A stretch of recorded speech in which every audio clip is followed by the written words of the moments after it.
Welcome to Legends of Grayskull, the podcast that dives deep into the mythology of Masters of the Universe, with your hosts Matthew Dooch and Sean Scavana. News, reviews, remasterings and more are just ahead on Legends of Grayskull.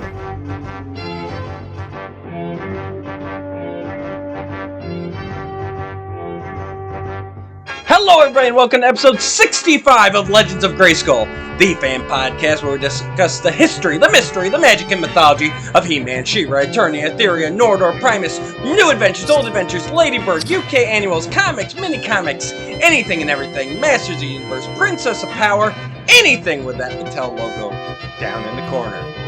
I'm Matthew Dooch. Here below me again, as always, is Sean Scavana. Sean, how are we doing today?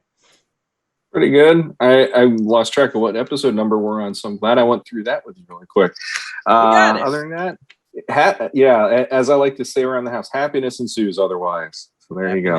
Happiness is ensuing here today because right above you, next to me, we are joined once again by the uber talented, the master of info, trivia, anything and everything you think of, especially related to 2000X, Mike Young Productions, He-Man, and the Masters of the Universe.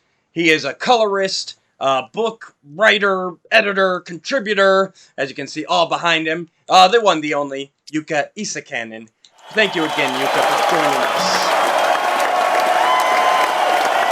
Glad to be here and finally getting some footage on video even, so yes. You get the updated, very bloated version of me.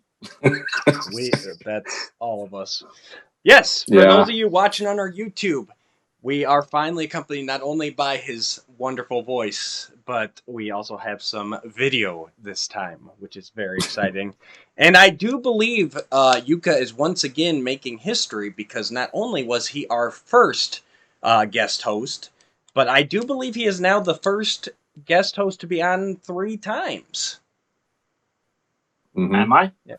I think today is a historical day for that. Yeah. I think it is. We've had lots of guys come back twice, but you're the first one to fall into this trap 3 times. So yeah, we appreciate. You guys have a lot of 2-timers then. Yes. One or 2 one-night stands too, apparently. I guess that's nice, at least. Most people who join us, it's not just a one and done, hit it and quit it. So, I mean, that's good. Yeah. Yeah, we don't offend them or make them feel that we're not worth their time so much that when we ask them again, it's usually like, So, excuse me. For those of you who are curious, we will not be going into Jukka's origin story today because we've already done it. So if you're a newer viewer, please go back and check out episode 14 was his first appearance. I'll link down below. And then 41 was his second appearance when he joined us during our All-Star September. And he also ended up winning the trivia contest at the end of All-Star September. So in person, Congratulations for that, Jukka. And I actually have a prize still for you that I have never sent out, and it's May now. So that will be in the mail, I'm going to say soon, but remember, soon is a relative term. I'll be saying many things are coming soon, so... Excuse me. Sorry, guys, I'm still not quite up to snuff, but I'm going to power through for you guys, the viewers. So...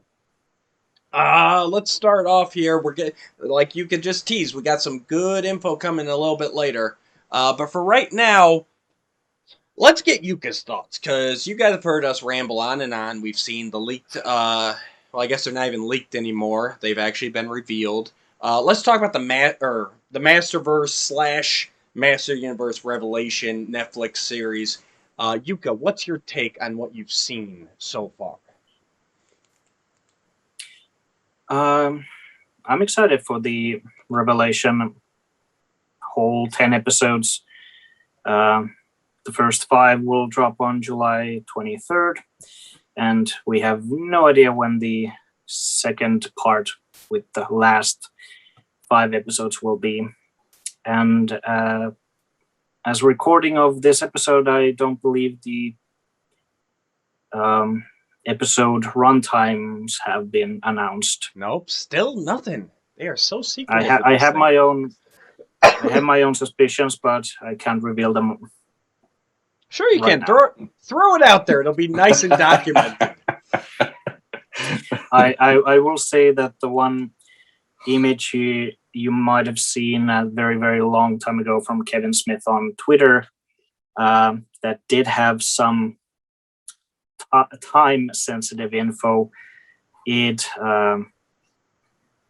is something else. You'll see. Okay.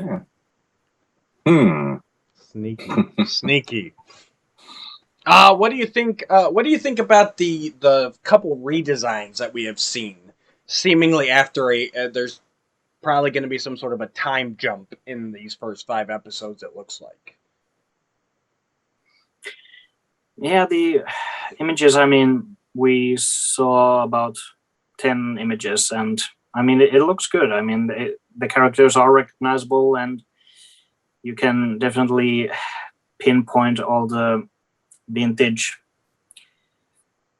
trade dress in the characters. I mean, it's basically one of those for anyone who, in case of He-Man, like always wanted that the toy would really come to life on the screen. Like you don't have mirrored wristbands. I mean, you can instantly tell apart like which side is which, and that is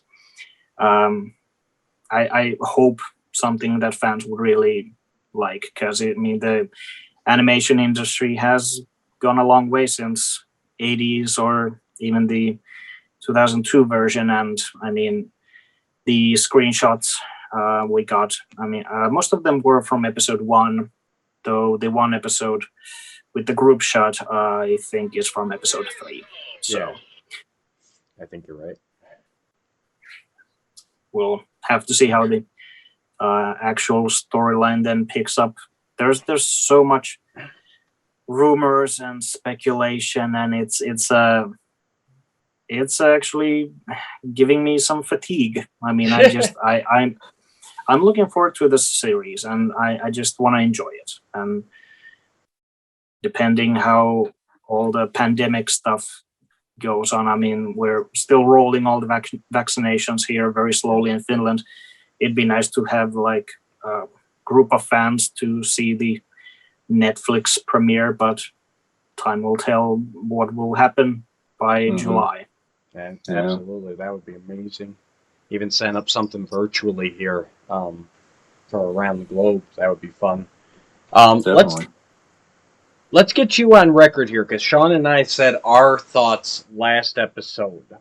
So we've seen the Masterverse toy line has revealed the Skelegod character, which seemingly is Skeletor with the power of Grayskull flowing through his veins.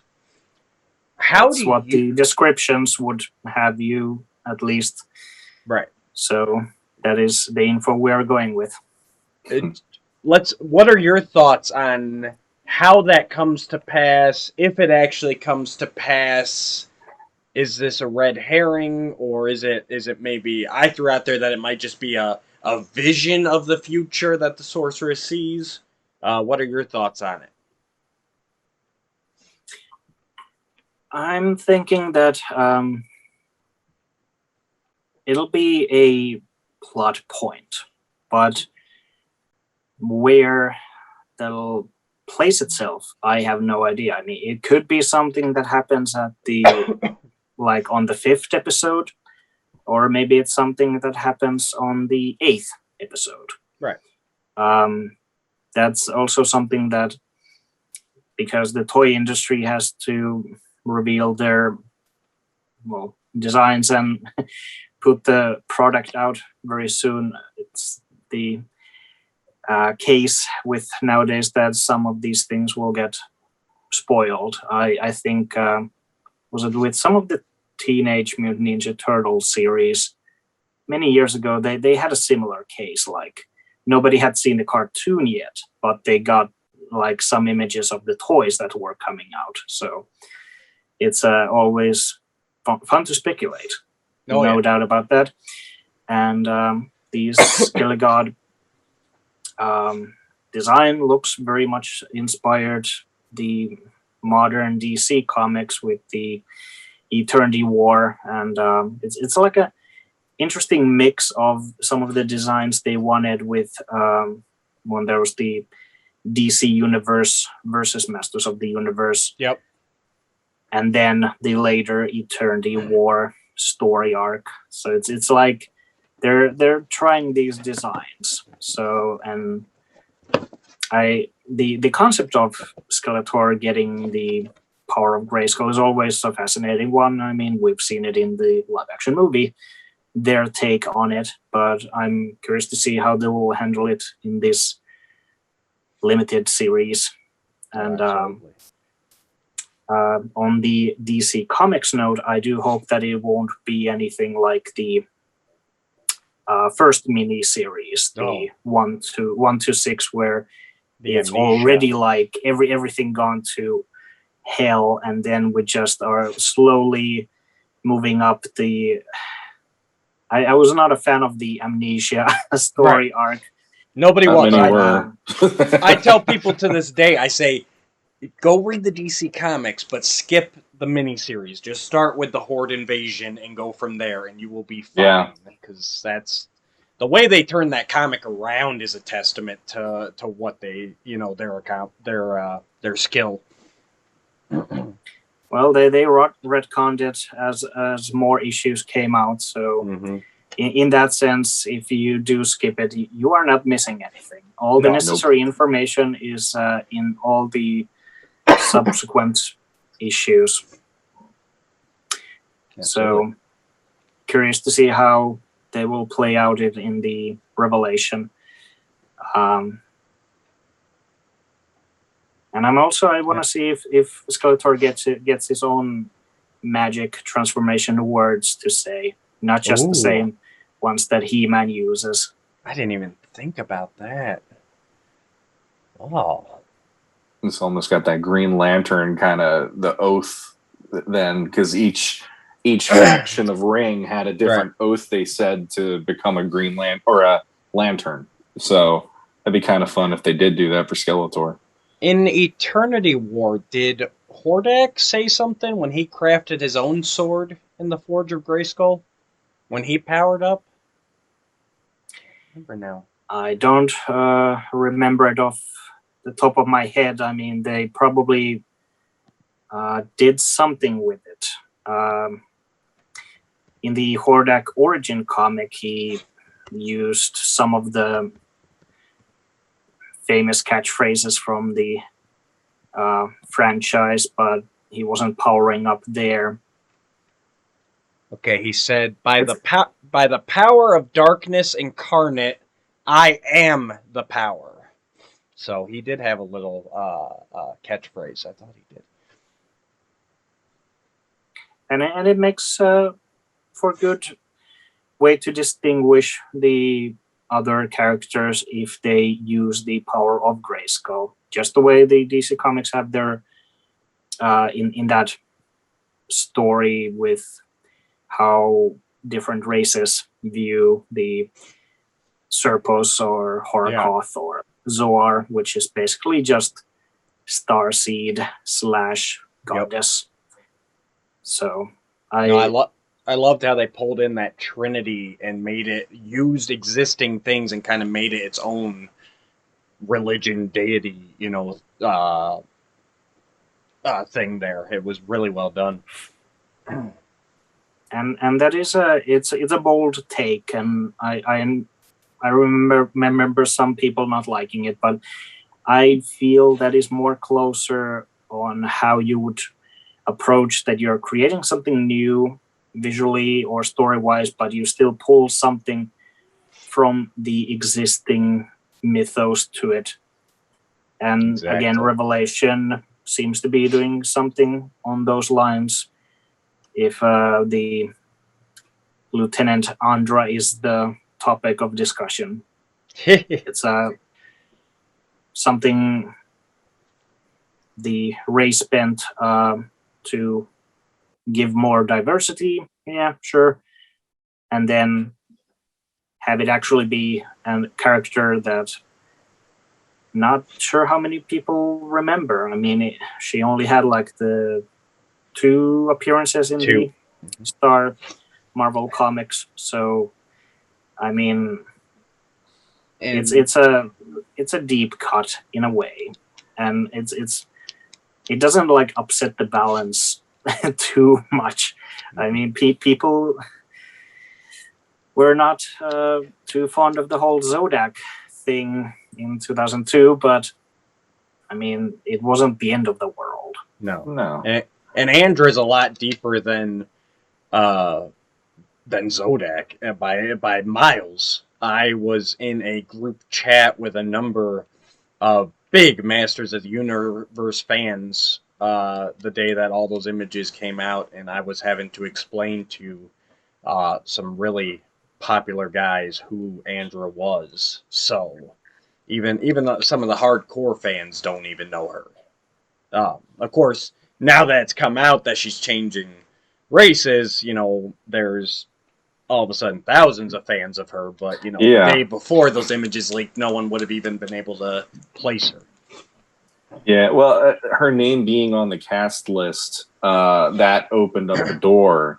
But when you saw the image and then all of a sudden have that, then all of a sudden everybody knows who everything is, and that you're just sitting there going like, seriously? You probably didn't know. You probably had to Wikipedia this person. You probably didn't even get the right answer. And now here we are, where this is now your next. This is your mission in life now, to champion this. Really? Okay. So, yeah. And if you go on certain wiki pages, you will find really, really false information to the Russian Queen Marlena. God. Though who's also a Christian, as I heard, I believe, or Buddhist. That she had a religion on there too.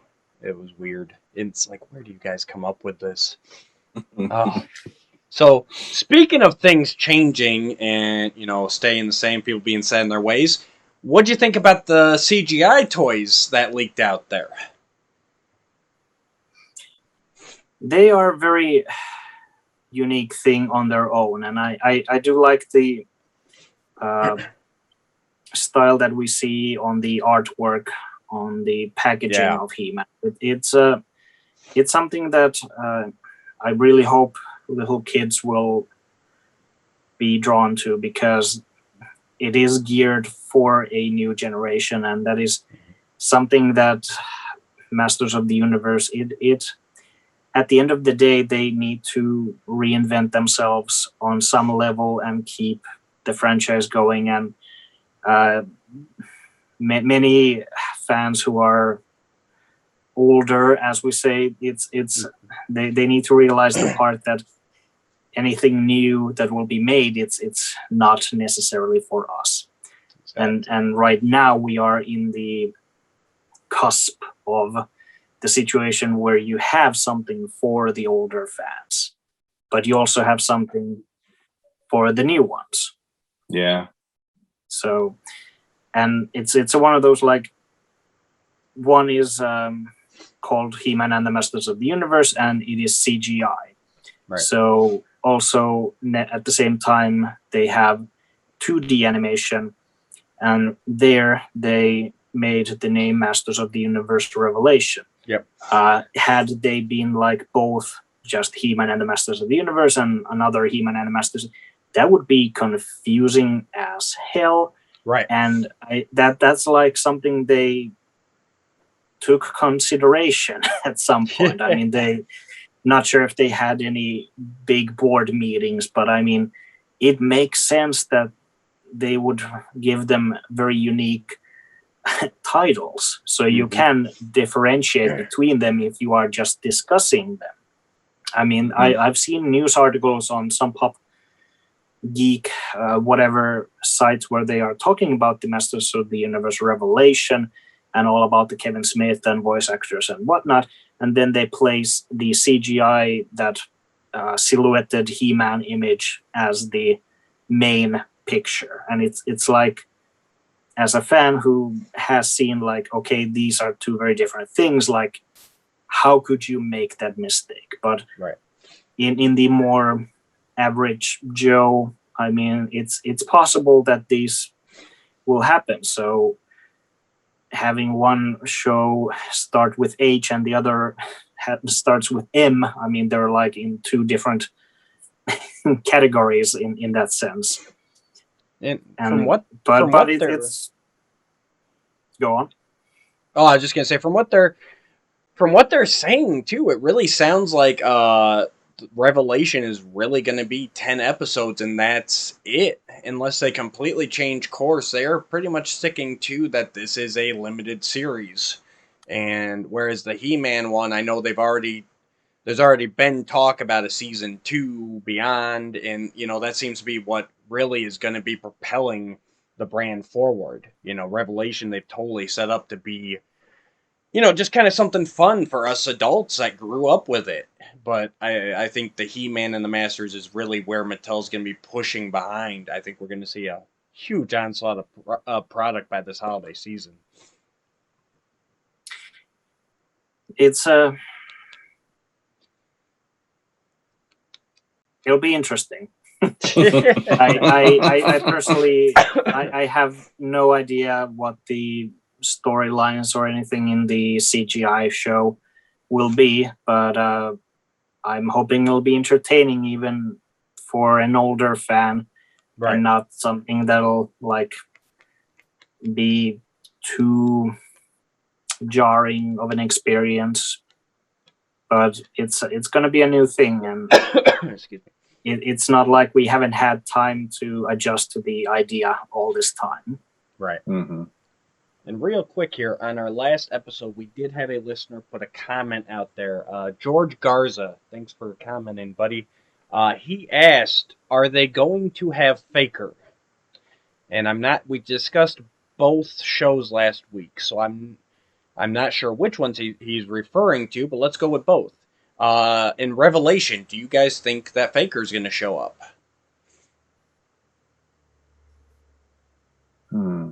Don't nobody jump on this too quickly. I'll jump on the grenade first, I guess.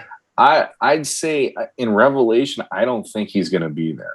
Because of it being such a finite amount of episodes. At least I've heard it's a finite series, and then every now and then Kevin Smith on his podcast will be like, "Well, if they call me back and want to do another season," and it's like, but it seems like such a finite series and an idea that based on their cast list alone, and he even said that doesn't cover everybody you're going to see.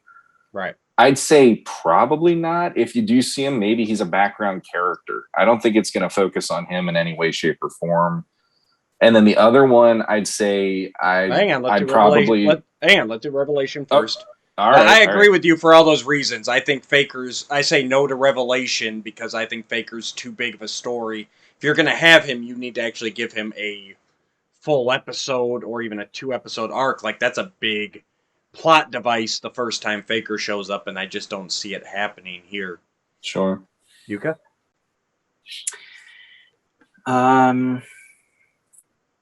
Thinking from the point of view that Revelation will continue on 80s stories in general. That is how I'm thinking. So we will have the Scareglow and Hero ancestor there somewhere. So Faker is a possibility, and I think it would be nice to have maybe a throwaway line.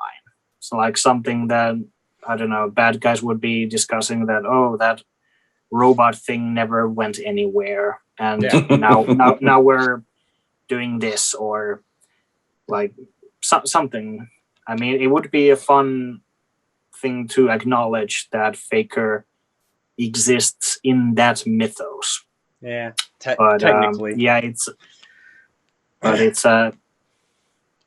something that, with just 10 episodes, I'm on the same boat that it would deviate too much if they wanted to actually put him in there and use him in any meaningful way, because that's also one of those that I'm not sure how many characters they'll put on the show, just something that maybe we'll see in the backgrounds or crowd shots or whatever. So go see faking filmation documentary instead. Yeah. To see.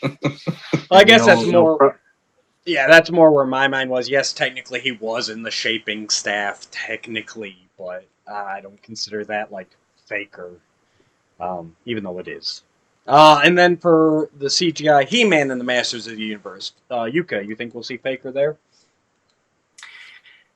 If they use him, I actually could see that they, again, going with the idea that they have, like, for the first season, maybe the 26 episodes order, which was in some of those Mattel public presentation or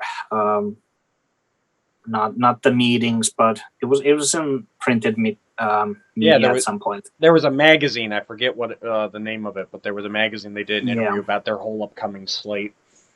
Yeah, so they have the room to use Faker, and he could be a interesting plot device for maybe even like 2 or 3 episodes.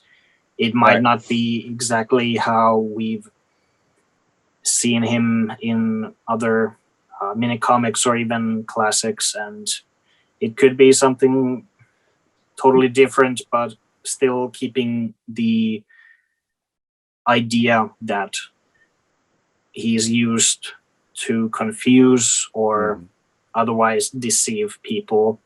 So I'm hoping they could use him. Okay, Sean. I'm there with you, guy. I want to see a version of Faker where, at least over maybe a 2 or 3 episode arc, he throws a wrench into things in a way where He-Man has to unsully his name. Yeah. Versus the way they used him in Filmation previously, and then even on 2000X for literally a split second.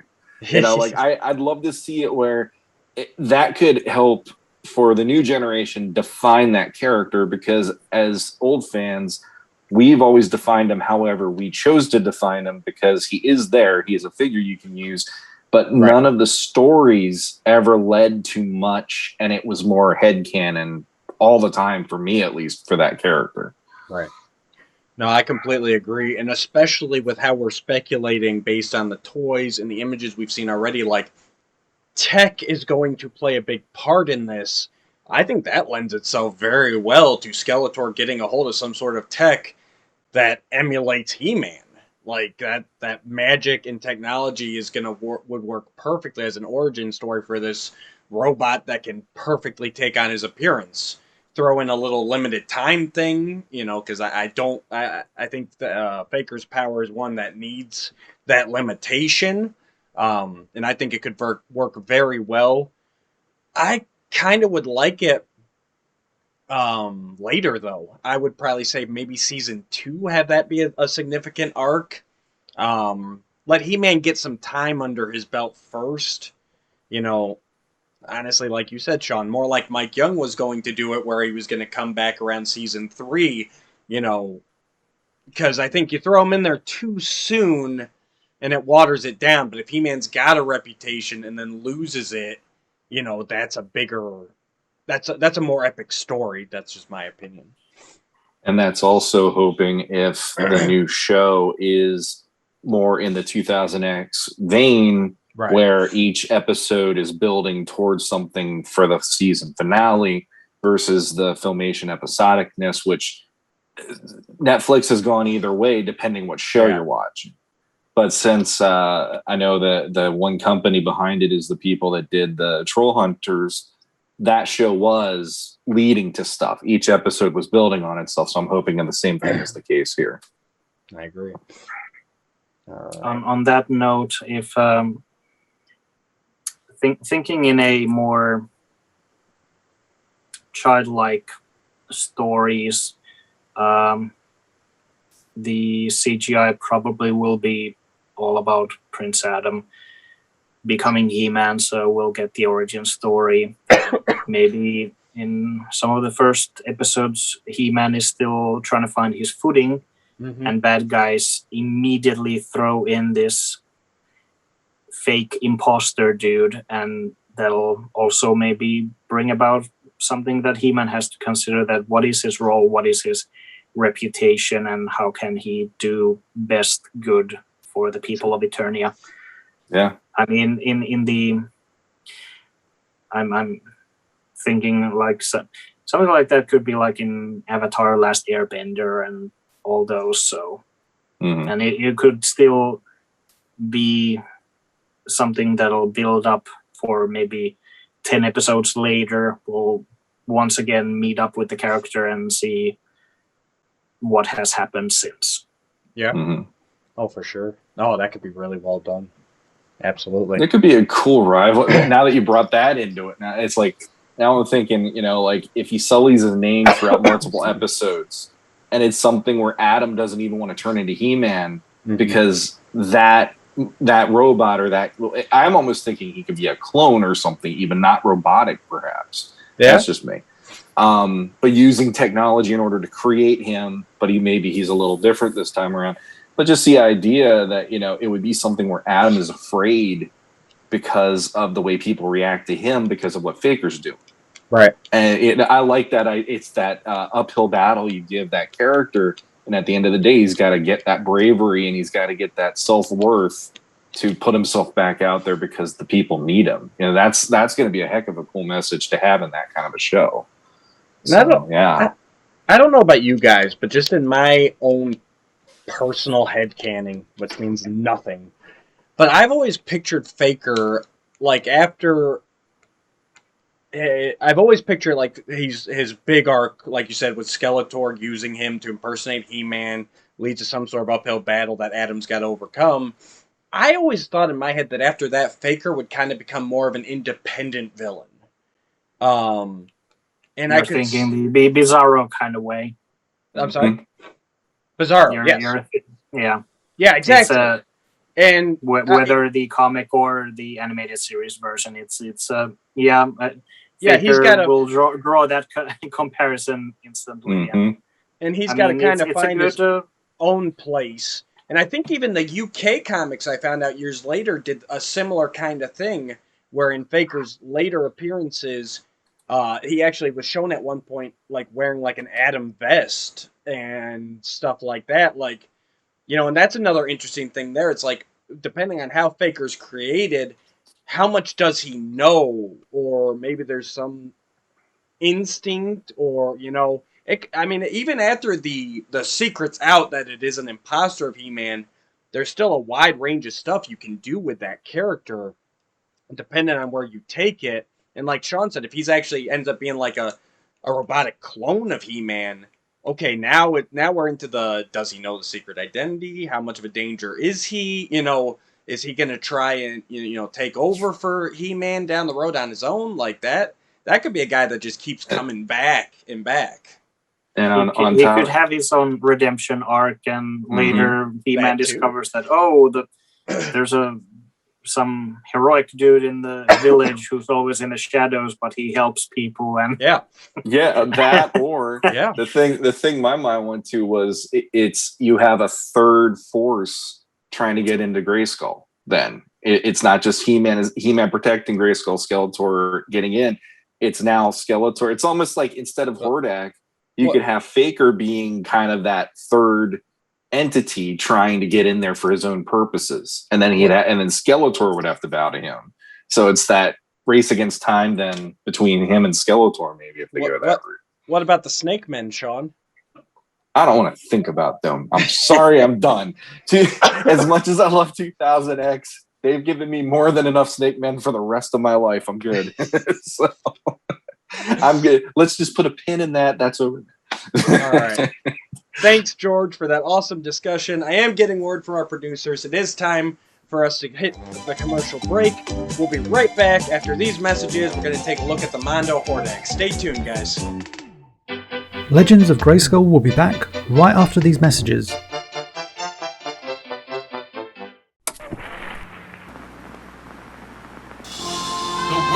of Modern Wonders, where the Wonder Genome gives ordinary people like you extraordinary abilities. Now, let's catch up with two of our heroes, Long Range and his intrepid sidekick, Cloud Kid, on the hunt for the villainous Manic. Man.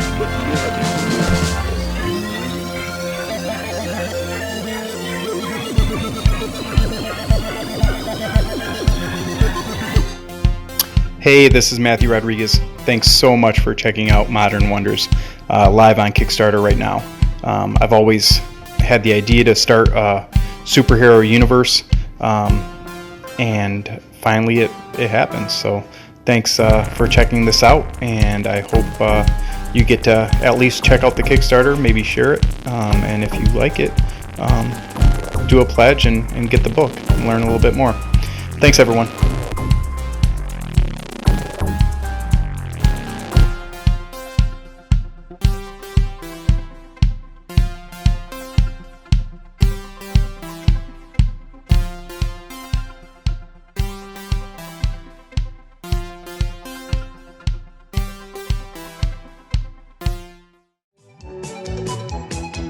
And now, back to Legends of Grayskull.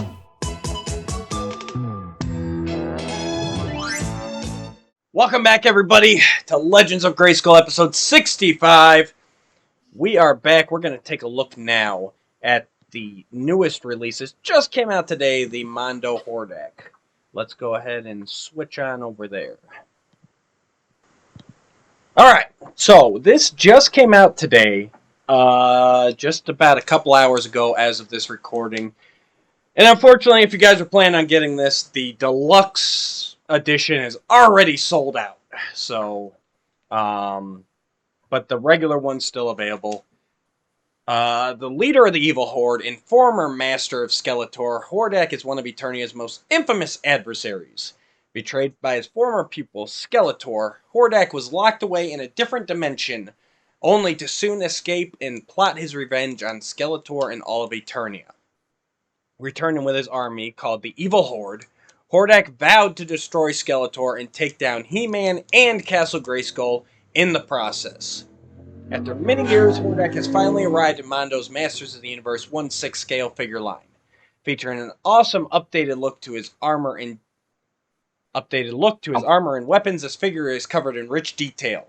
Hordak also comes with a removable cape, staff, crossbow, and 4 pairs of swappable hands. Free shipping to U.S. addresses. This item ships to select countries. The artists that worked on this are Brent Ash, Emiliano Santalucia, Florian Bertmer, Hector Arce, Mara Anchetta, and Matthew Black. And I apologize, you guys, if I butchered any of your names. $230. The deluxe version also included the accessories for Hurricane Hordak and Buzzsaw Hordak, if I recall correctly. What do you guys think about this figure? Are you guys getting this? Do you collect any of the Mondos? What thoughts?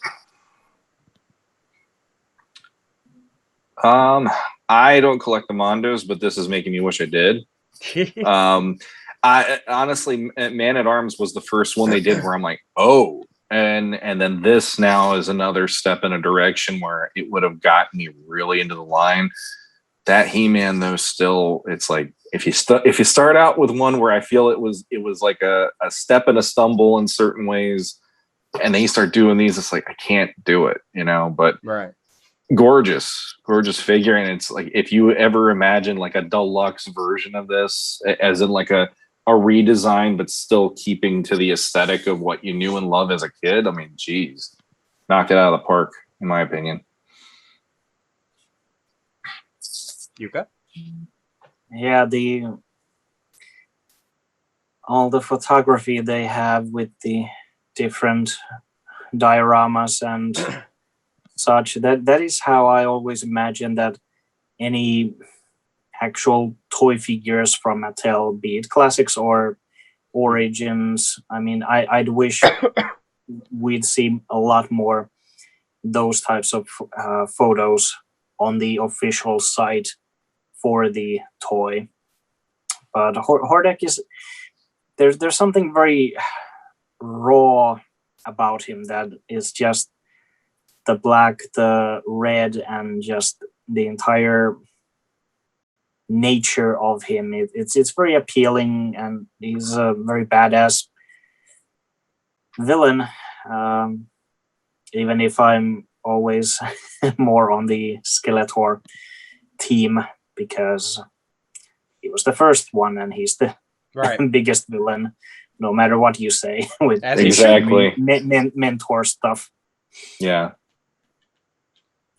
But there's a lot of details, and it's wonderfully done. I mean, the Mondo stuff was always very gorgeous to look at, and I also recently, when I saw images and heard about that something was coming, it was like by the next day it was sold out, so you can't get it anyway.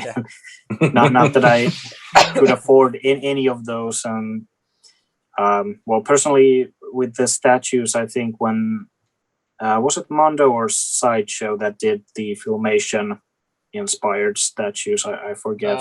Filmation was Pop Culture Shock, wasn't it? Oh yeah.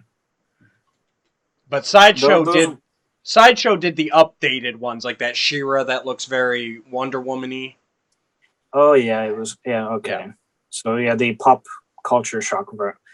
Those were the first time that personally I would have like almost for a split second considered that how could I actually get maybe the Sorceress or Teela, because I mean they were really awesome, and it's one of those that with the Hordak here the details are just so like you could spend hours just staring at it, but then at the same time if you show me something that is almost very Filmation-esque, then it hits some of the nostalgia factors. So each to their own, and anyone who collects these, I mean, I think everyone has been very happy with the end product. I haven't heard anything bad about the statues. There's probably something, but I haven't heard it. Just that, I'm the same as Sean. It's just that first He-Man for me. It's just I the hair and the loincloth, and I'm not a fan of it. I do think that they are really hitting their stride now, though, and I think they're keying in on what to update and what not to update, if that makes sense. Like they're figuring out what makes masters, whereas I feel some of those early ones, they were going a little too far. Especially as Hordak, it's just they've taken him and they punched him up rather than a full redesign, which I feel is what they were doing with He-Man. But I have the Skeletor, the Hot Topic exclusive with the the dark face. But that's the only one I have. I can't afford an army of these, and just sell a kidney like for the Skeletor one. Yeah. This series itself for me is one where I'd be like, it would be fun to collect the villains more than it would be fun to collect the heroes. Like I said, Man-at-Arms I think is awesome. Hordak I think is awesome. I know Trapjaw's another one they've teased to make me go, oh, like I'd love to see if they go a little more 2000X with his design, because that is still one of my absolute favorite 2000X figures. And then I'm very curious to see She-Ra. They even alluded to, it's like, how would a female figure look in this line? But it's like, I'm one of those people where if you can't get me a He-Man and a Skeletor that work for me, it feels almost like a half-hearted attempt, because then it's like, well, I got Hordak and She-Ra. Where's He-Man? We don't talk about He-Man. You know, like I don't want to feel like I'm only able to do half of a collection if I would do that one. So yeah.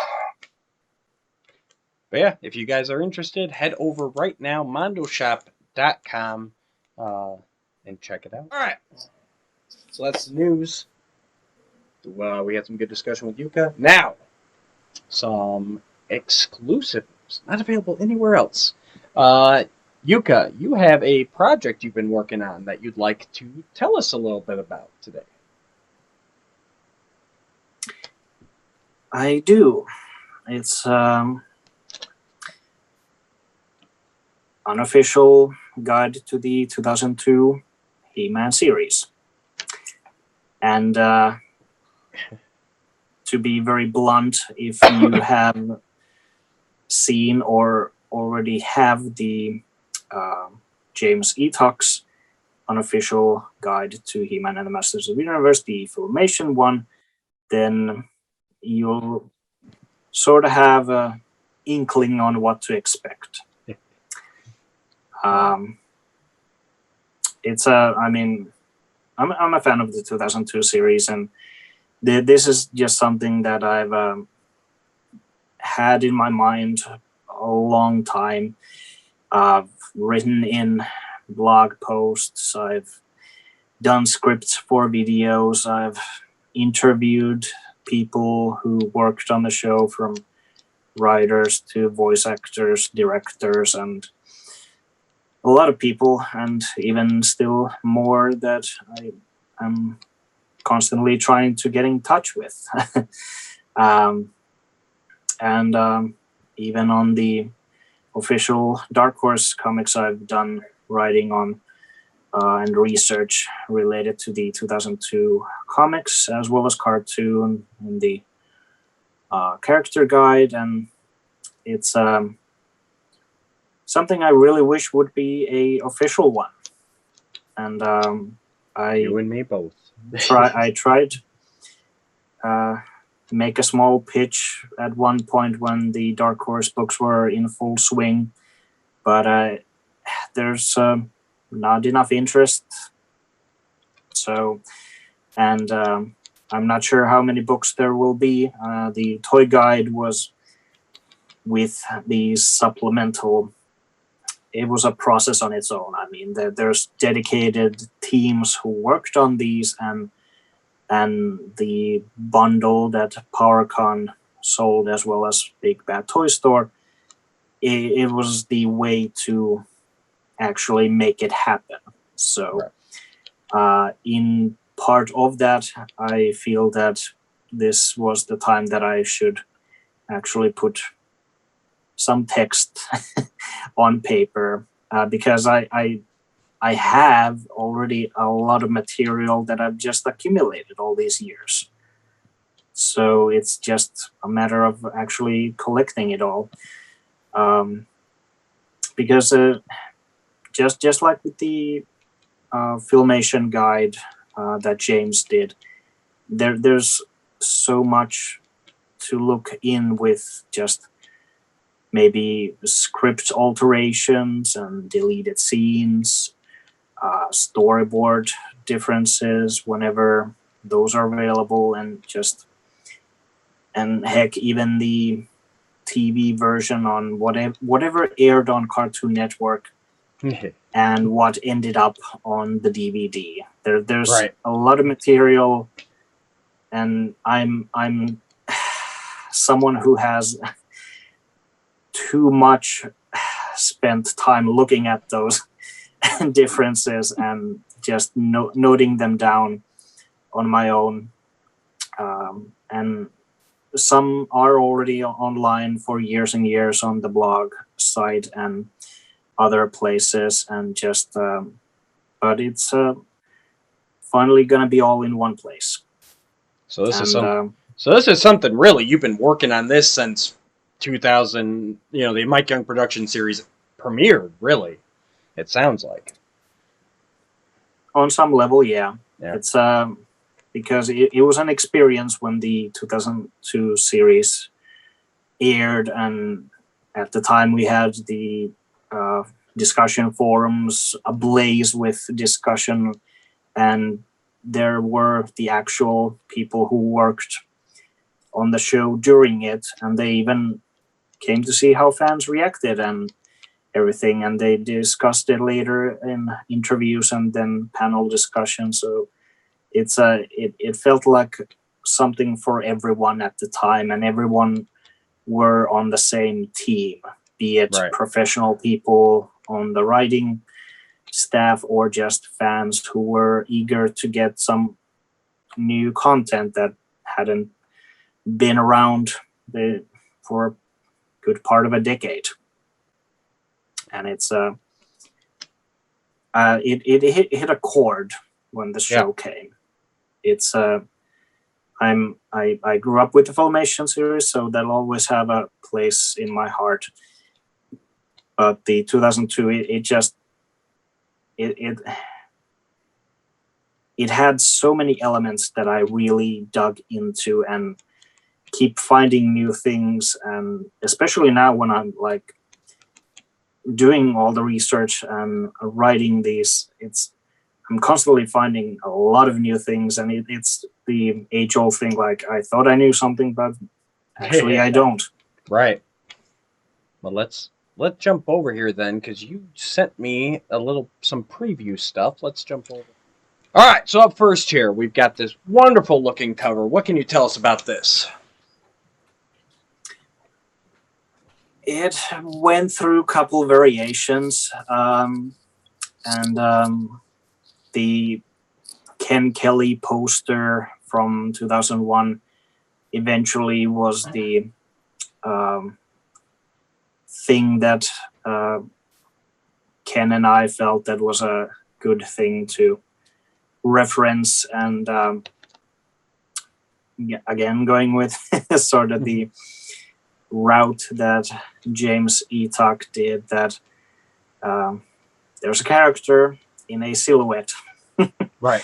So don't wish to get in legal issues or anything. So you don't know who it is. You just think it. You just think you know.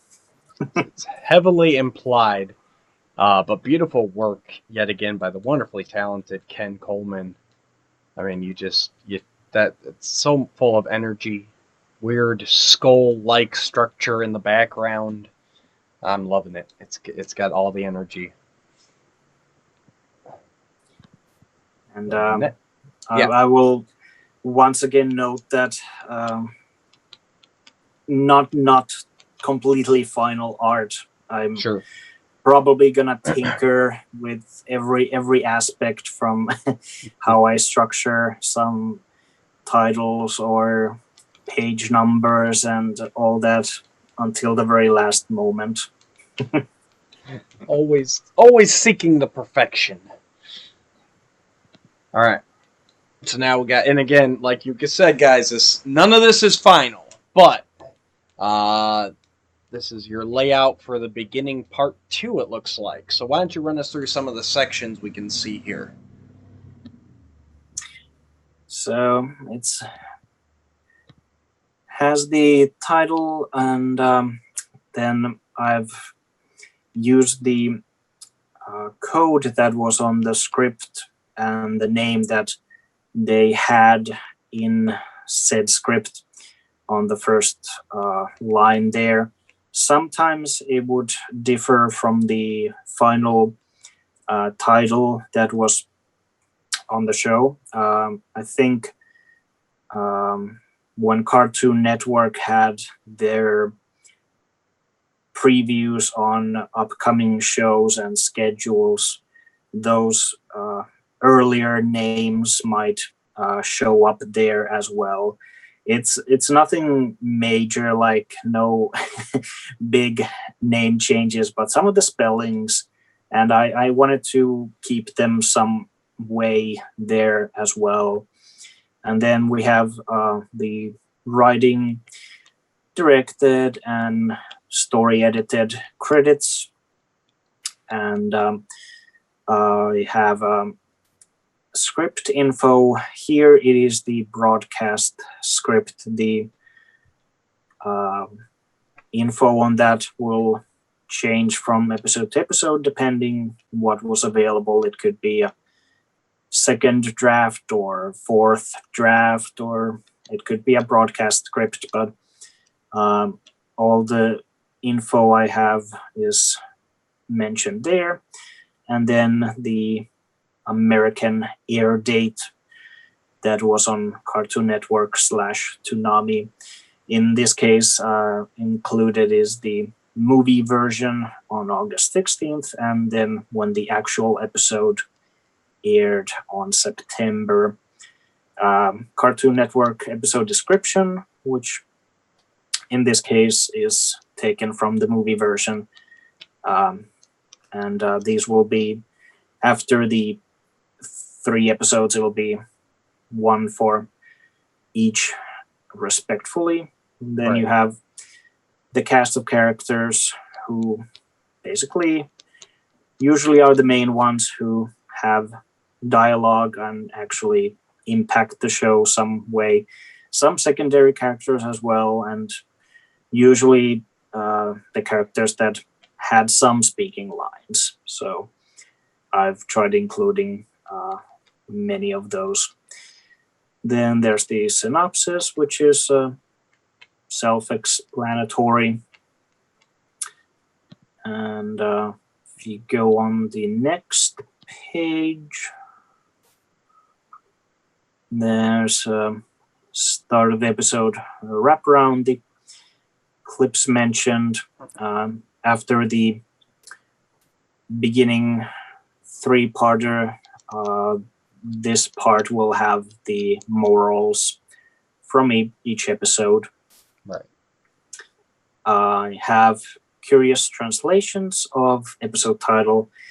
This is mainly from Germany and Italy because they had some really unique translations on their episodes, and they sometimes would even spoil a upcoming character. So I personally found those very interesting, and they are all listed for all 39 episodes. Can we spoil these ones for those that are on audio only? Sure. If you want to do the honors. Oh God. I apologize. My German and my Italian are not good at all. But Germany is I'm not even going to try and say it. But it translates to How Everything Began, Part 2. And then in Italy, the English translated is The Sword of Eternia, which I really like the Italian episode title there. That sounds really cool. The German one, I don't know why, but I just get like a Friends episode vibe, like the one where How Everything Began type of thing.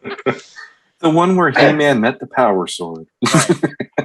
So that's a really neat section. I like that. I can't wait to see more of those. Well, one fun thing about Friends and these sort of books, when James Eatock did his unofficial cartoon guide, he modeled it after actually from a unofficial guide to Friends. That's hysterical. Wow. So he used that, and I'm using the similar model from him. So Nice. We're all passing it along. It keeps on giving. This next section, I think Sean's gonna really like this one. Yeah, did they twirl a weapon? I love it. Thank you. That's awesome. Did they twirl a weapon? Oh man, I'm amazed that the first few pages aren't loaded with this for at least the beginning. Yeah. That one, boy. Oh, that's awesome. That was actually one of those that when I was looking into the show and I was trying to come up with some of these little things to include, and the weapon twirling, spinning is something that fans always point out with the 2002 series, and now they will actually be able to see just how many times they did twirl a weapon. I like it. Well, in that episode, that 3-parter, it could have been a drinking game, and you would have been done by the end of the episode. Well, I noticed Triclops. It says Triclops twirls a lot of his swords, so that's multiple twirls. I'll be curious to see, and I don't want you to spoil it, but I've always been under the impression that as the series went on, the twirling got less. So right here, we're going to finally get a definitive answer. We can flip through and see whether it does, in fact, lessen or not. So that'll be fun. Mm-hmm. Another section is one that I also found interesting was magical incantations, because the magic users on Eternia, I mean, there are times when it seems that they could just snap their fingers or point a staff and magic will just come about and that'll be it. But there were many occasions where they had to actually have some spells set out before anything would happen. So those are all included in the book as well. Nice. Very nice. Then we get to trivia, which is something that I'm again personally always just fascinated. I've loved the BCI DVDs when they had the Filmation, He-Man and She-Ra, and all those releases, and when you went to the chapter selection, you'd see the little trivia there, and that just, I mean, I've mentioned it before, that was what inspired the Dark Horse mini comic collection to have trivia in that. And here again, it's just something that I always love a good piece of trivia. Oh yes. I did sort of struggle at times when there are the script alterations and deleted scenes, because some of those could be considered trivia and sometimes not. So they are placed at times when I feel is the best place for them. Right. But I'm looking forward to that section personally, the most, because like you said, I got those BCI DVDs. The first thing I did is I went through every disc, every episode to read all the trivia, and then I would actually go back and start watching what I wanted to watch. But when I first got those sets, that was the first thing I did. I always read all the trivia. And I know with the Mike Young series, there was some trivia in the booklet, but I always felt it was a little lacking just in quantity, because I think those had maybe 2 or 3 points for each episode, if that. And right here you've got 6 for one episode alone. So I can't wait for this part. Yeah, I like to joke that my co-host Matt is the Riddler.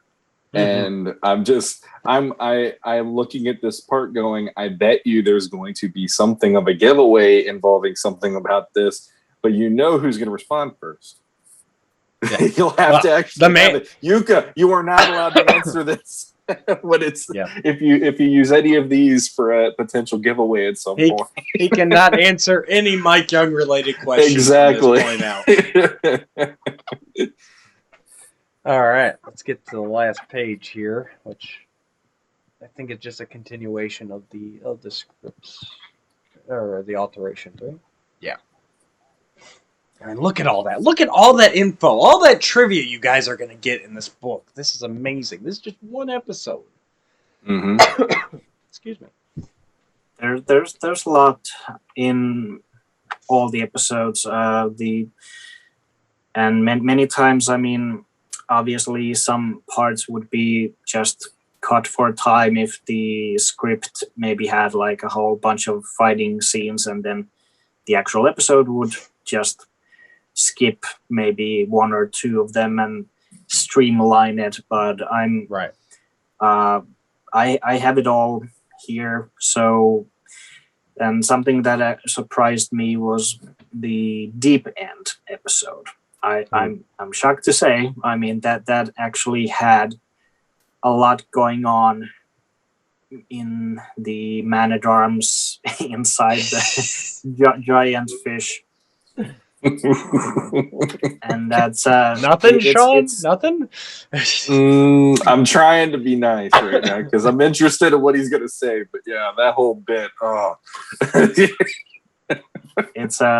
it's not on the level of becoming a wholly different episode, but some of the alterations that happen, they do really make a difference when you have the hopefully as a companion when you're watching an episode, and you can see that some scene might have characters glance at each other before they say a certain line, and then it'll change the way you look at it.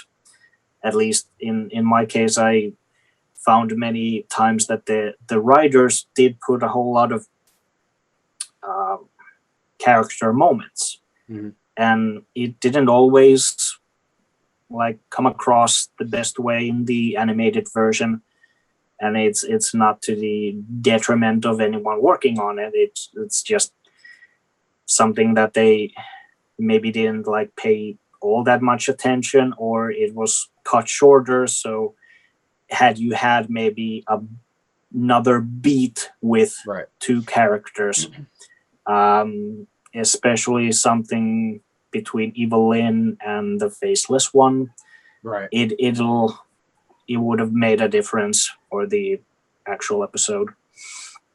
You know what episode I'm going to as soon as this comes out is I want to look at the island and see how much, because we've speculated about that, Sean, how much was cut there potentially and how that could have been a better story. So I'll be curious if there was anything heavy revisions there that might have changed some thoughts for us. I can say that the setting where the fight scenes and all that happened, it was framed differently. So nice. Don't know if it'll change your mind too much about it, but again, it actually had a different perspective on how it all played out. That is mostly what, if I recall correctly, Sean, our discussion was about Ricard in that episode, was about the location and the perspective. Once you change that, it changes the whole story. So I'm really excited for this book. So I know you're still writing it as we record this, but approximately how many pages are you up to now? Currently it's over 320. Wow. It's a pocket-sized book. So if anyone has maybe those German books from the May folk, then that size might give you some inkling. That is what I'm shooting for currently. Nice. Excuse me. So pre-orders will probably open up towards the end of June. Are we comfortable throwing that out there? That is a current estimate that things will move forward during June. There's still some proofing to be done, and I'm still writing certain sections, and even today I actually thought of a new little addition next to those, twirling the weapon, and there are others like He-Man Smash, Puny Stone, and He-Man makes the royal archaeologist mad by destroying every ancient thing they come across. But I thought of one regards to Man-at-Arms that I'll be adding there as well. So it's a whole bunch of fun factoids and trivia, and it'll cover the entire 39 episodes plus the 40th script as well. Also, I've included the special world of He-Man and the Masters of the Universe, and even detailing some of the information from the trailer that was the first one for the series, and then the longer preview reel for San Diego Comic-Con, because there are some differences there, and I sent a couple of pictures if you want to show them. Yeah, it's they make for interesting visual, and in sadly I can't show them in the book, but I will write in great detail the differences. My guess is you're focused mostly on what has actually been produced for the show, as in each episode, and the obviously the comic issue to wrap up the writing on the series. You're not actually looking at going into the speculation in the interviews on the org to talk about the potential of what they could have done if the series has progressed, because that isn't something that was actually produced. Some information will be from those, because they are still closest that we have on official word on where they were going. Okay. The framing, I'm still pondering how it will present itself, because there's if you go down that route, there's a whole lot of material to go with, but it's if I always like to have some place to cite my quotations. Yeah. No. It's on all the Eternia Fact Files videos where I got to talk with Corn Boy from the Four Horsemen, and hopefully I might have some input from the Four Horsemen on this book as well. Might be an interview, might be something else. Okay. So I'm still digging into some of those additions, but they'll be mostly more extra on the actual meat and bones of the book, which is to be a companion for anyone interested in the cartoon series. I'm just thinking of all those times on any of the groups on Facebook. Oh, if they would have done a season 3 and She-Ra would have shown up, and you, of all people, are always happy to answer that and drop the knowledge right there. It's like you could just cover it right there in the book, and hopefully you could just go pick up the book. You can take a look at that, and you'll know the answers this time, instead of having to give yourself a migraine keeping up with how many people are always making that comment about the actual show itself. All right, so we got the first picture up here. So I'm assuming the top is the preview reel and the bottom is the actual episode? Yes. Okay. So the first one here is when Randor and company are entering the Hall of Wisdom, and that's basically 2 different Hall of Wisdoms there. I mean, color scheme's the same. That's about it. Yeah, some structure elements are the same, but I mean the statues are different, and the placement, and then how the hallway, when you get closer to the viewer, as it were, it's like a different shot completely. Right. And then even, I mean, I know obviously the DVD is going to be the higher definition, but even without that, I think that the like the statues by the doorway, which are basically humanoid shaped in both, I still don't think the first ones are as detailed, right? I mean, they're not animated as clearly, yeah, to me.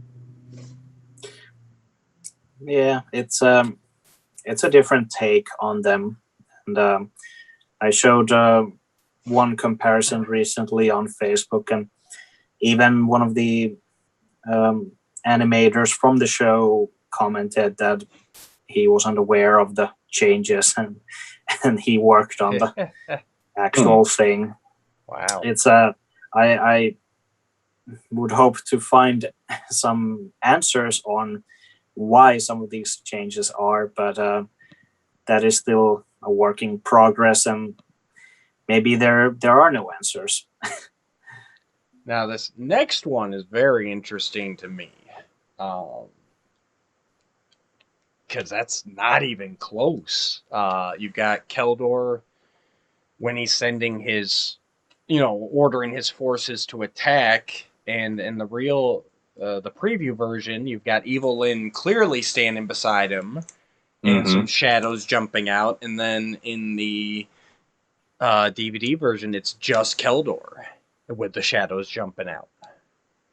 Yeah, they had Evil Lyn in shadows for the final version, and the size and placement on the wall they destroyed is different, and the dusts of cloud and all that, and in this particular image, why I use that is when I was looking at the characters that jumped from behind Keldor, there was like the Triclops, Merman, Clawful, and all these guys, and here the preview reel shows Cronus on the left from our perspective. Yeah.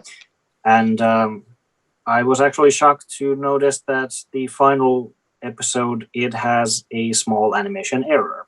Yep. The character there is Trapjaw. He has a very, very large arm weapon attachment.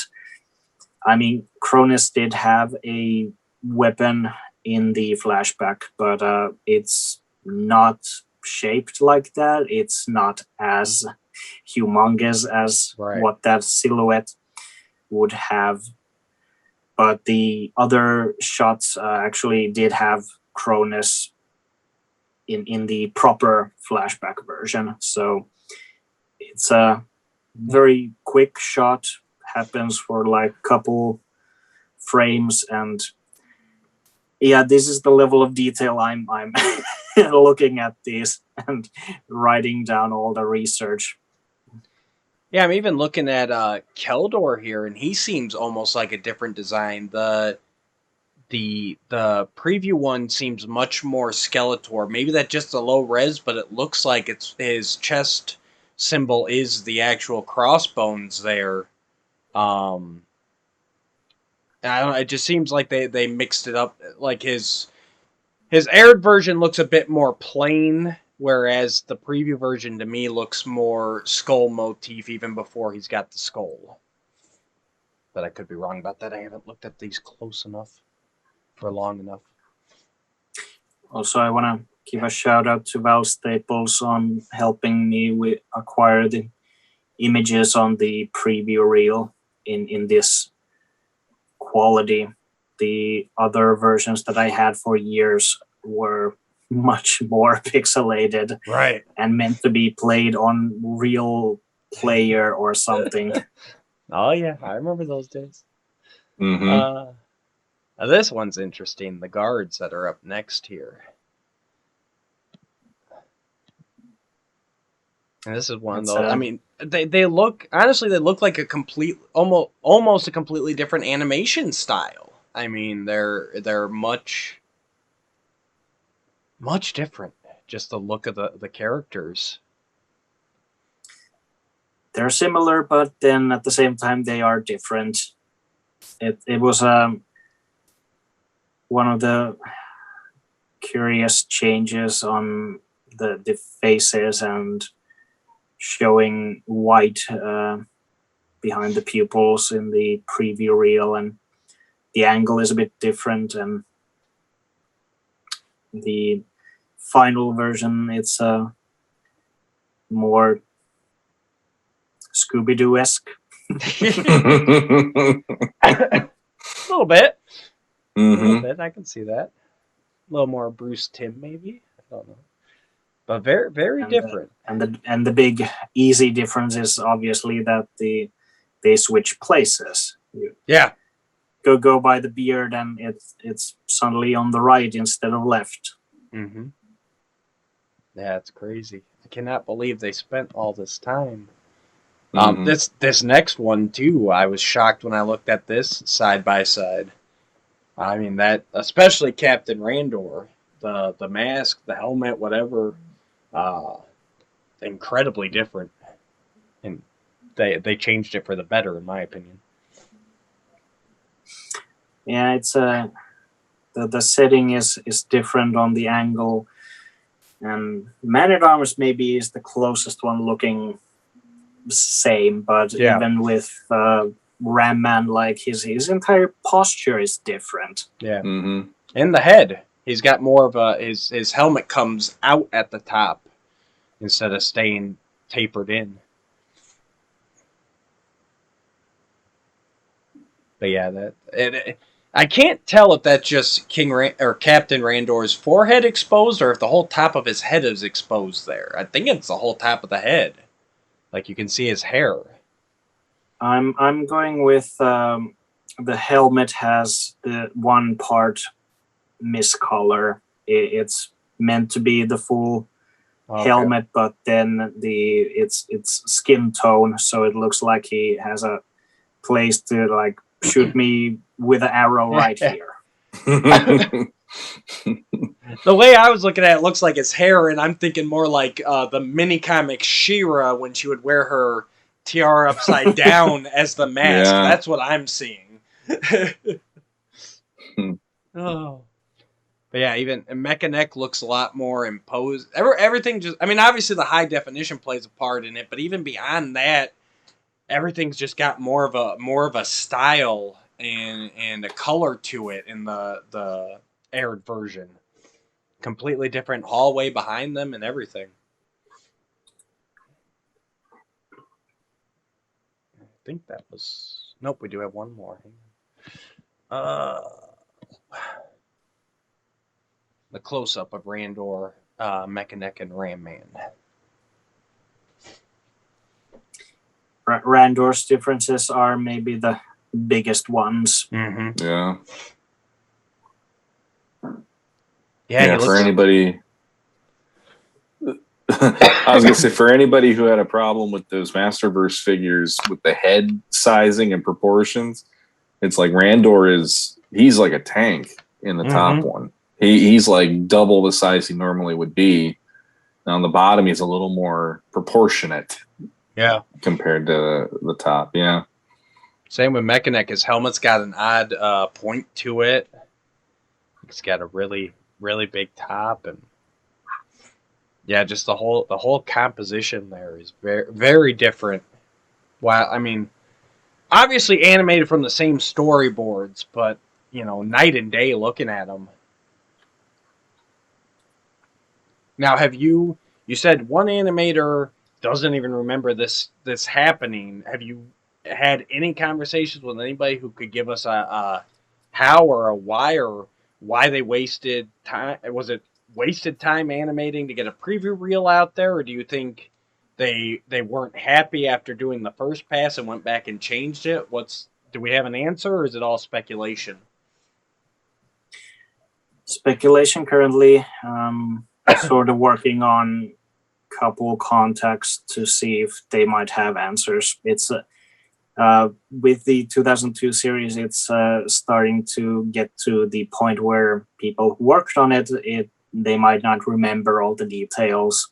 Mm-hmm. So that's something I've encountered all these years whenever talking with the professionals for vintage or 2002 series. And the preview reel, I mean, because it does have scenes like the Adam and Tila jousting at the Royal Palace and going up to the Grayskull scene, and so that there are the versions that did end up on the actual aired Cartoon Network and DVD version.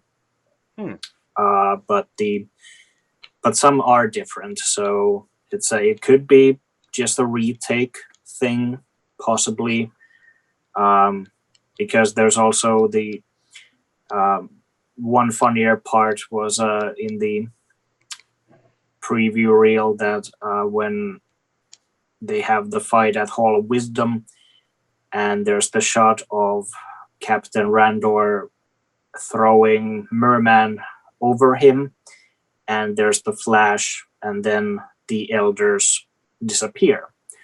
In the preview reel, there's no elders in the background at all, but there's the flash. So when I remember seeing it like all those years ago, I just thought that Randor threw Merman really, really hard. So it made a big flash.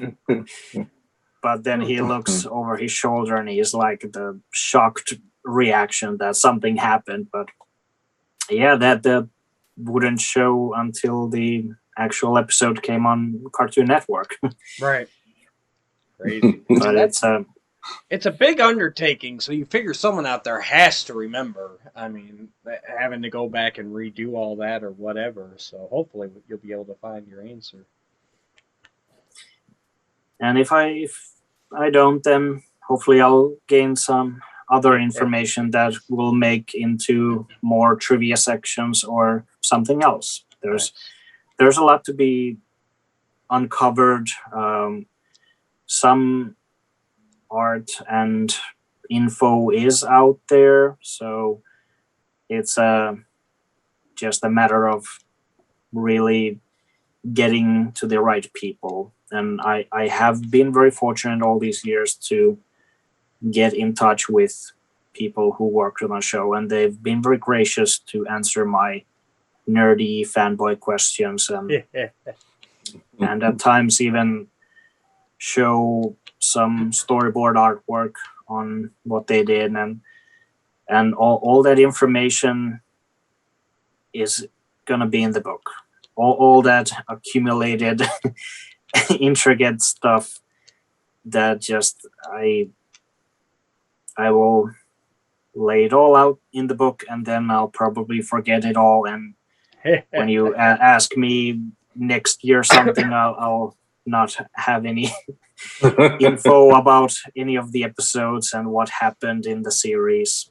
Yeah, but they'll all be there all for us to downloaded. look up ourselves. So Exactly. Have you given any thought to maybe some bonuses, incentives for those who pre-order or pre-order early? That is under consideration, yes, and I'm in contact with a couple people on that. This is one of those cases of more information will come out soon. Absolutely. As I get some numbers crunched. And yes, it will be a pre-order situation. And the book will be a limited release. And I do have some figures in mind, but it will depend on the fan interest, that how it will play out. It's the immediate comparison I keep making myself is to the book that James did. James is aware that I'm writing this, and I'm interviewing him on his work for the Mike Young Productions as well. So there will be info on that, and he's given his blessing that I am using a lot of his guidebook as a guide. So he gave you hopefully his blessing nobody thinks that I'm just copying it for the sake of copying. I've been friends with James over 20 years now, so he's cool with it. So I'm glad you got the blessing that you can continue to rip off the Unofficial Friends Guide. That's good. That's very important. Yeah. All right. So So to reiterate, we got a 300 plus text only book unofficially covering the entirety of the Mike Young production He-Man the Masters of the Universe series, including trivia, script changes, cast, synopsis, air dates, magical incantations, and so much more coming. That will be available hopefully within the next month for pre-order, possibly bonuses included. That just sounds amazing. I cannot wait. I will be jumping on that very quickly. Sean, any questions that you have to wrap us up? I'll ask this one of Jukka since he's with us. Out of everything that you've learned or everything that you like about 2000X, what was one of your absolute favorites, and what was something you felt could have been better? To go both sides of positive and negative. In terms of toys, comic, cartoon, you're the cartoon guy for that one, so I'd rather just go cartoon. Like what did you feel the cartoon did really well, and what do you feel could have been maybe a little bit better, but it wasn't able to get better, or however you want to word that one, however you want to interpret that one? Well, it's no secret because being a Filmation fan at heart, the space travels and just expanding the universe is something I always did wish that they had done in the Mike Young show. But they stayed mostly on Eternia itself and didn't have really any dimensional gateways that Skeletor could just escape easily. I mean, there's always the battle ram chariot that he had to jump on and then drive off. So yeah. Right. So I wouldn't have minded if there was more just running through a dimensional gate to back to Snake Mountain or something. I get where they were coming from, but and also on that note, I did wish for Cringer to talk. Okay. It's just one of those elements that I think brings more of the companionship that Cringer / Battlecat has with Adam and He-Man, because, and something I'm looking forward in the Revelation series, that hopefully they will actually make use of that. So what was the other one? Well, I'd say that was more you wish you could have maybe done it a little differently. What's the stuff that you felt was it really shines? It makes 2000X a worthwhile viewing to you. Change for the better. Yeah. That would be their entire take on the mythos. They pulled elements from vintage as well as creating something new on it. So it does stand on its own legs. It's not a prequel to the Filmation show, and it's not copying Filmation. It does have its own merits, and hopefully this book will highlight some of those as well. And they did have the gift of hindsight, and people like James Itaka on handling a big Filmation guide, writing just, I don't know how many words it was, maybe like a 1,000-page document, and and even the Michael Halperin series Bible, because he went to many very classic themes of the characters. But he also had some very out there ideas, which are listed in the book as well. Nice. But yeah, the things, the people who are fans of the show constantly bring up. Mm-hmm. It's that they were the selling points for me as well. Mm-hmm. And well, it doesn't not a bad thing that I got to be the Finnish voice of Captain Miro. So just to throw that out there as well. I told you he couldn't go a whole episode without bringing that up, Sean. You owe me $10. Hey, if I got to do that on a show I loved, I'd be doing the same. Oh, hey, absolutely. Did you know I did that? Yeah. Guarantee you that'll be in that trivia. It'll be on the back cover or something. Right. it'll be his face, but the cartoon image of Captain Miro, right. Around him. So it's that whole, it's like, that was me. Writer, colorist, and Finnish voice of Captain Miro. That'll be his byline. Basically. Had to work on official books before I had the guts to make an unofficial book. Right. You had all the that's usually the way it goes. All right. No, but I do hope that they would at some point make an official version, because it'd be nice. They do have a whole bunch of concept artwork and model images and all that in the archives at Mattel, I guess, at least when the BCI guys were doing the DVD production. That's at the time what I heard, that they got to look into some of those at Mattel, but there's probably a lot more that we haven't even discovered yet, and hopefully more of that will find its way to the public, because there are some real hidden gems in all of it. And I will also say, real quick soapbox here, I know everyone always tells us that there's no interest in this era, or not enough interest in this era. But to be honest, I don't think Mattel's given it the shakes since it came out. They haven't really tried. If anything, they've tried to bury it because they felt it was a toy line, that it was a failure.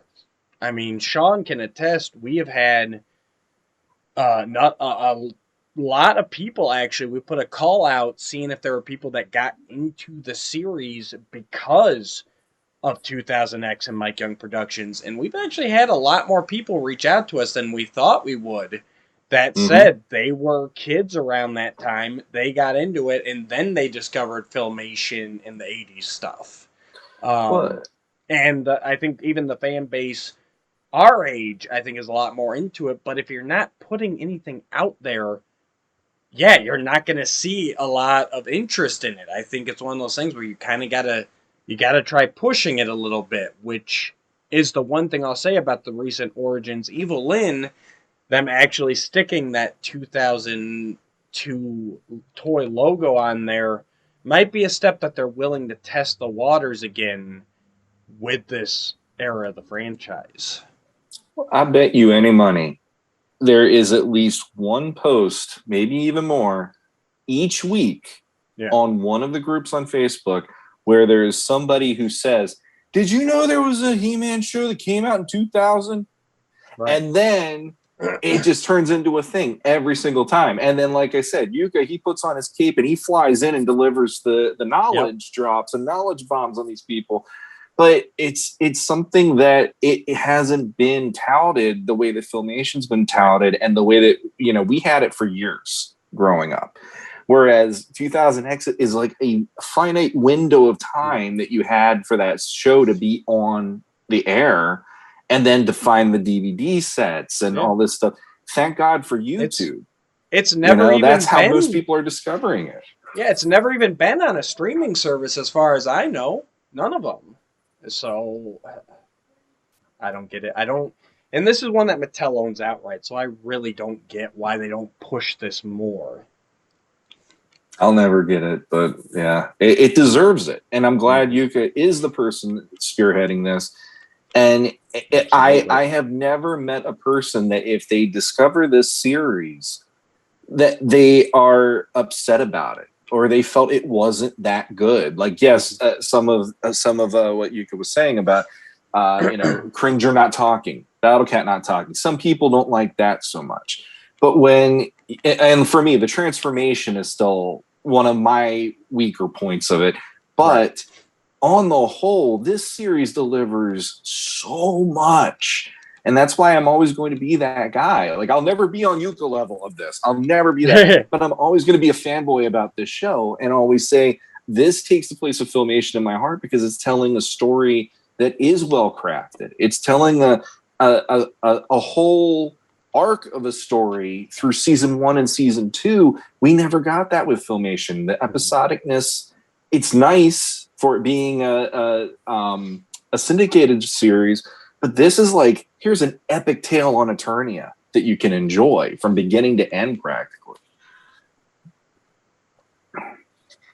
It's all of that, and something when you have people working on the official products like Axel Jimenez, who is a big fan of the 2002 show, and he's throwing those wonderful Easter eggs and homages to the show, and something that's right in your face with the Rise of Evil packaging. I mean, it's a step in the right direction, and I mean, however they want to utilize those elements, it's we'll have to wait and see.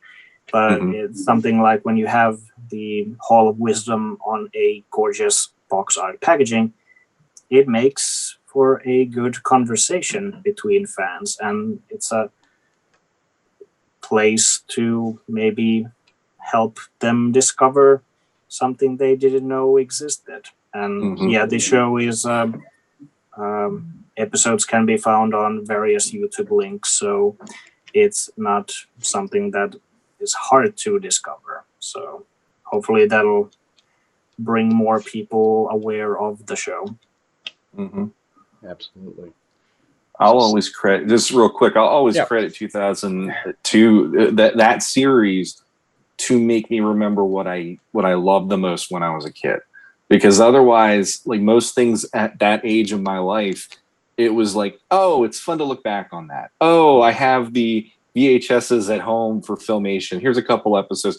But when that hit and it gave it such a stature to what they were doing with that show, that's when it ignited my mind to go, you don't have to leave this behind anymore. You can tell stories that are really going to be energizing you and making you creative, even when you're a teenager, even when you're a 20-something, 30-something, even more. And that's another reason I absolutely love that show. It's like, it shows how much mileage is in the brand. Yeah. And that's kind of why I get offended by Mattel. Like, we're not going to speak about that. It's like, guess what? That showed how good this really was. You guys just don't realize it. You're looking at the numbers.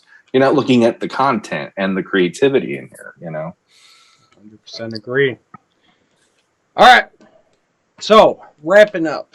Sean, take us away, buddy. On today's episode, Sean got to rant again about 2000X. What else is new?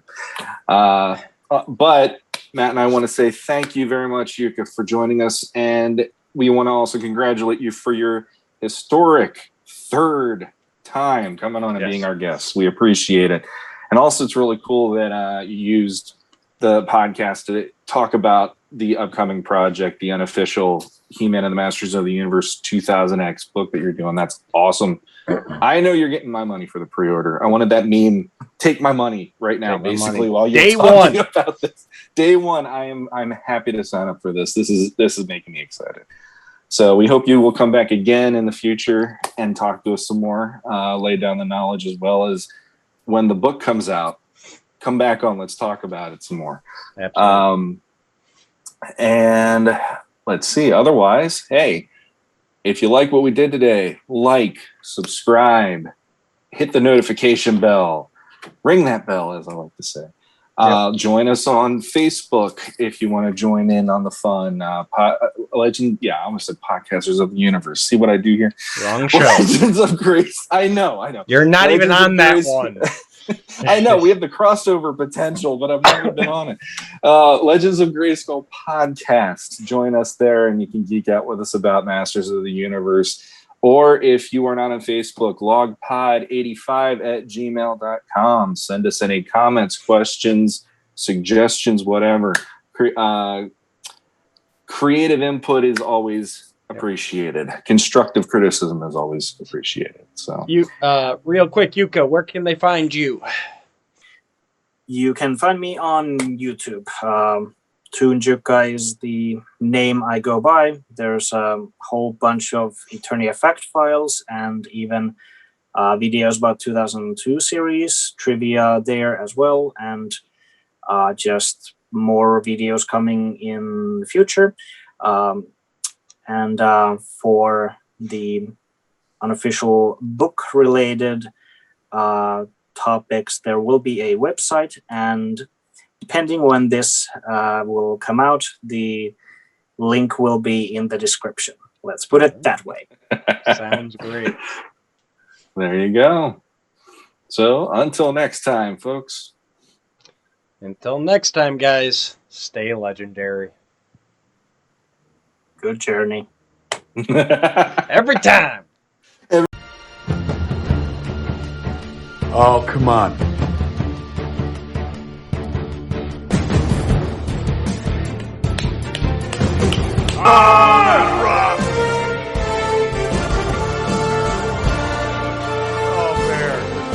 Oh, bear.